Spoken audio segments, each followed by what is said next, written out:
여러분 안녕하세요. 감사한 아침입니다. 우리는 보통 좋은 아침입니다 이렇게 인사하는데 그것도 좋고요.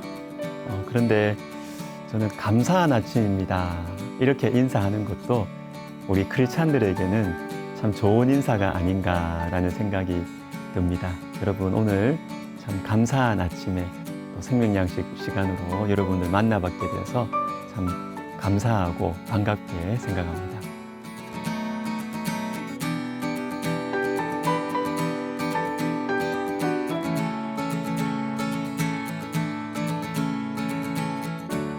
이제 욥기는 새로운 국면으로 이제 진입하게 됩니다.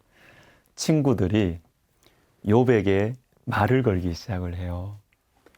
7일 동안 밤낮 욥과 함께 가만히 함께 슬퍼해 주던 친구들이 이제 입을 엽니다. 근데 너무 아픈 말을 해요. 7절입니다. 죄 없이 망한 자가 누구인가? 욥이 이렇게 고난을 당하게 된 것은 죄 때문이라는 것이에요. 죄 때문에. 여러분 하나님을 믿는 사람들은 고난을 겪을 때 본능적으로 자신을 돌아봅니다. 내가 무슨 죄를 지어서 그런가? 내가 뭘 잘못해서 우리 집에 이런 일이 있는가? 그래서 더 두렵고 염려가 돼요. 그런데 이걸 마음에 염려하고 있는데 옆에 있는 사람들이 너 죄 때문에 이렇게 된 거다. 이 말을 들으면 너무 마음이 아파요.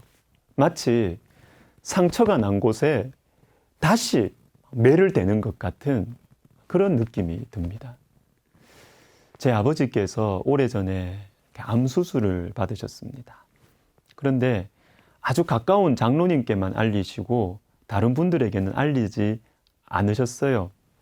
그리고 입원 중이신데도 주일에 아무런 일도 없으셨던 것처럼 환자복을 벗고 양복 입으시고 교회 다녀오시는 것입니다. 왜 그러셨을까요? 성도들이 걱정할까봐? 물론 그런 마음도 있으셨겠죠. 그러나 그렇게 무리해서 교회 다녀오신 가장 중요한 이유는 사람들의 수군거림 때문입니다. 저 큰 병에 걸린 걸 보니 저 가정에 무슨 죄를 지었나 보다. 그래서 하나님께서 벌을 내리셨나 보다. 12절부터 쭉 보시면 욥의 친구 엘리바스는 자신이 어떤 영적인 체험을 통해서 하나님의 분명한 음성을 들었다고 말합니다. 밤에 본 환상으로 말미암아 영이 내 앞으로 지나매 한 형상이 내 눈앞에 조용한 중에 한 목소리를 들으니 물론 그럴 수 있습니다. 영적인 체험, 이 사람의 어떤 깨달음 맞을 수도 있어요. 죄 때문에 너가 이렇게 고난받는 거다. 그러나 여러분, 아파하는 사람들에게 말할 때는 지혜가 필요해요. 사랑이 필요해요. 많이 약해져 있기 때문에, 많이 힘들어하고 있기 때문에 그냥 생각나는 대로 말하면 이건 너무너무 해서는 안 되는 말들이에요. 예수님 앞에 음행 중에 잡힌 한 여자가 예수님 앞에 끌려왔습니다. 사람들은 이 여자는 돌에 맞아야 된다고 말합니다. 율법에 의하면 정의죠, 진리죠. 그러나 예수님 뭐라고 말씀하셨습니까? 죄 없는 자가 먼저 돌로 치라. 죄 없는 자, 저는 죄인입니다. 여러분도 그렇죠? 예수님께서 저와 여러분 대신 맞아주셨기 때문에 우리는 돌을 안 맞는 거예요. 하나님의 돌을 안 맞는 겁니다. 오히려 천국 백성이 된 것이죠. 우리는 이 여자를 돌로 칠 수 없습니다.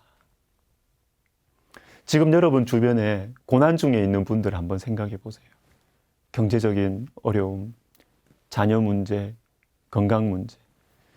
오늘은 그분들에게 좀 지혜로운 사랑으로 그분들을 섬겨보면 어떨까요? 작은 선물이 좋을 것 같습니다. 요즘에는 온라인으로 또 SNS로 보내는 선물도 있잖아요. 가까이에 있으면 또 혹시 그 사람이 가족이면 그냥 말 안 해줘도 돼요. 손만 잡아주고 따뜻하게 안아주기만 해도 좋을 것 같습니다. 그리고 이 생명양식 시간이 마친 후에 여러분 어느 곳에 있든지 출근길도 괜찮아요. 그 사람을 위해 잠시 눈을 감고 우리 하나님께 기도하면 좋겠습니다. 우리는 예수님을 닮아가는 사람입니다. 기도하겠습니다. 하나님 아버지, 우리 주변에 인생의 고난으로 많이 힘들어하는 영혼들이 있습니다. 오늘 우리가 예수님으로부터 받은 사랑으로 그 영혼들에게 지혜로운 사랑을 표현할 수 있도록 우리 하나님 순종의 발걸음을 우리에게 허락하여 주옵소서. 주의 성령께서 우리의 마음을 움직이시고 우리의 발걸음을 움직여 주옵소서. 우리가 축복의 통로가 되기를 원합니다. 예수님의 이름으로 기도하옵나이다. 아멘.